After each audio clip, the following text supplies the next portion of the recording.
जय श्री कृष्णा दोस्तों, स्वागत है आपका मेरे YouTube चैनल दिव्य भक्ति में। तो कैसे हैं आप लोग? आशा करती हूँ कि स्वस्थ होंगे, मस्त होंगे। तो आज की वीडियो में मैं आपके लिए लेके आई हूँ, जैसे कि आप सभी को पता है कि 12 तारीख को पूर्णिमा थी और 13 तारीख से बैसाख का महीना शुरू हो चुका है। ये हिंदू कैलेंडर का दूसरा महीना है। इस महीने का बहुत ही पुण्यदायी और शुभ इस महीने को बहुत ही पुण्यदायी और शुभ माना जाता है। यह हिंदू कैलेंडर का दूसरा महीना है और इसे धर्म, भक्ति और तप का प्रतीक कहा गया है। वैशाख महीने में भगवान श्री कृष्ण की आराधना का विशेष फल मिलता है। साथ ही भगवान विष्णु जी को भी यह महीना अत्यंत प्रिय माना गया है। धार्मिक मान्यता है कि इस पावन महीने में पवित्र नदियों में स्नान, जप, तप और दान करने से अक्षय पुण्य की प्राप्ति होती है। ऐसा पुण्य न कभी क्षय होता है और न ही इसका फल समाप्त होता है। इस महीने में विशेष रूप से भगवान श्री कृष्ण, भगवान विष्णु और भगवान परशुराम की पूजा अर्चना की जाती है। भक्त इस पूरे महीने धार्मिक आचरण, व्रत और सेवा में लीन रहते हैं। तो चलिए हम जानते हैं हमें इस महीने का महत्व क्या है और हमें क्या करना चाहिए और क्या नहीं करना चाहिए। तो लेकिन आप सभी को जैसे पता है कि इस वर्ष बैसाख महीने की शुरुआत 14 अप्रैल से हो चुकी है और यह 13 मई 2025 तक चलेगा। बैसाख महीने का नाम विशाखा नक्षत्र से जुड़ा हुआ है, जिस कारण इसे बैसाख कहा जाता है। धार्मिक ग्रंथ स्कंद पुराण में इस मास को पुण्य अर्जित करने वाला बताया गया है और इसे माधव मास की संज्ञा दी गई है, जो भगवान श्री कृष्ण के एक दिव्य नाम का प्रतीक है। यह महीना धर्म, दान और भक्ति के लिए अत्यंत उपयुक्त माना गया है और इसका आध्यात्मिक महत्व अपार है। तो पहले हम ये जान लेते हैं बैसाख महीने का यह नाम कैसे पड़ा।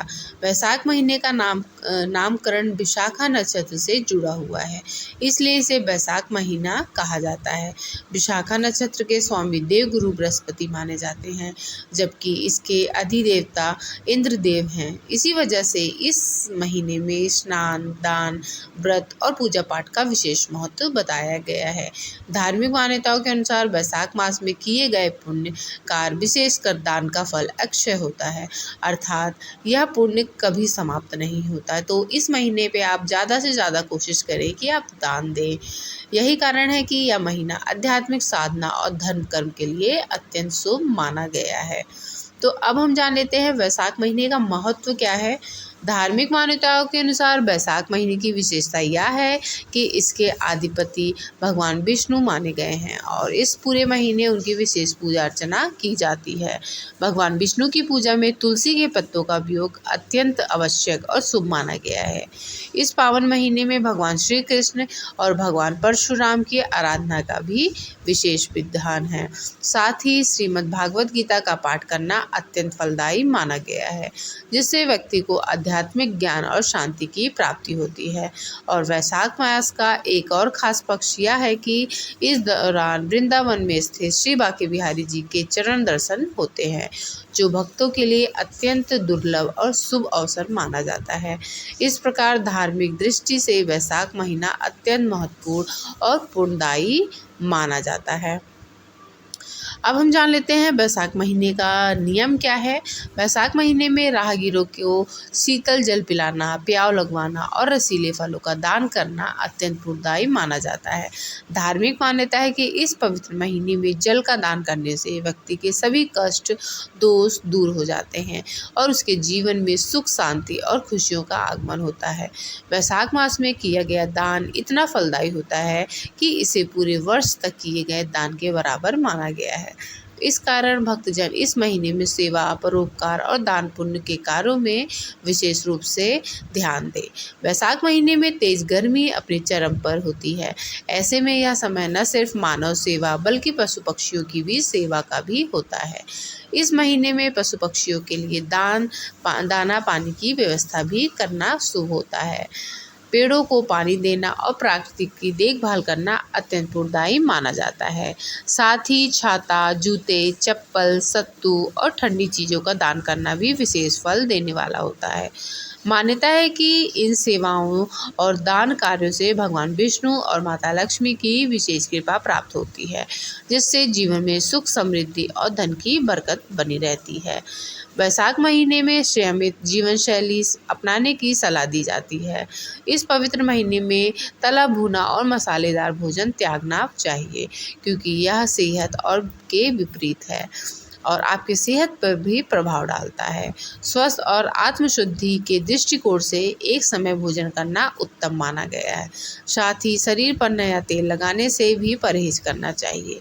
धार्मिक अनुशासन के अनुसार इस महीने में जमीन पर सोना चाहिए, जिससे शरीर में विनम्रता और साधना के प्रति समर्पण की भावना उत्पन्न होती है। यह सब आचार व्यवहार वैशाख के महीने में और भी पुण्यदायी वैशाख महीने में भगवान विष्णु की पूजा करने का महत्व बताया गया है। इस दौरान प्रतिदिन विष्णु जी को स्नान कराना, तुलसी दल अर्पित करना और सत्तू व तिल का भोग लगाना अत्यंत शुभ माना जाता है। धार्मिक मान्यता के अनुसार इस महीने में भगवान ब्रह्मा ने तिलों की उत्पत्ति की थी, इसलिए इस महीने में तिल का प्रयोग विशेष रूप से किया जाता है। तिल न केवल पूजा पाठ में उपयोगी है, बल्कि यह पवित्रता और पुण्य का भी प्रतीक माने जाते हैं। वैशाख महीने में भगवान विष्णु की पूजा करते समय प्रतिदिन ओम माधवाय नमः मंत्र का जाप करना अत्यंत लाभकारी माना जाता है। इस पवित्र महीने में कांच के पत्रों में भोजन करना, गर्म पानी से स्नान करना और संयमित दिनचर्या अपनाना शुभ होता है। खासतौर पर देर रात भोजन करने से बचना चाहिए, क्योंकि यह न केवल स्वास्थ्य के प्रभावित करता है, बल्कि जीवन में सफलता और सकारात्मक ऊर्जा पर भी नकारात्मक प्रभाव डाल सकता है। ऐसे अनुशासित आचरण के शरीर, मन और आत्मा तीनों की शुद्धि होती है। तो इसी के साथ मैं अपनी वीडियो को समाप्त करती हूँ। अगर आपको ये वीडियो अच्छी लगी हो तो आप इसे ज़रूर शेयर करिए। तो चलिए मिलते हैं एक और नई वीडियो के साथ। तब तक के लिए जय श्री कृष्णा। स्वस्थ रहिए, मस्त रहिए।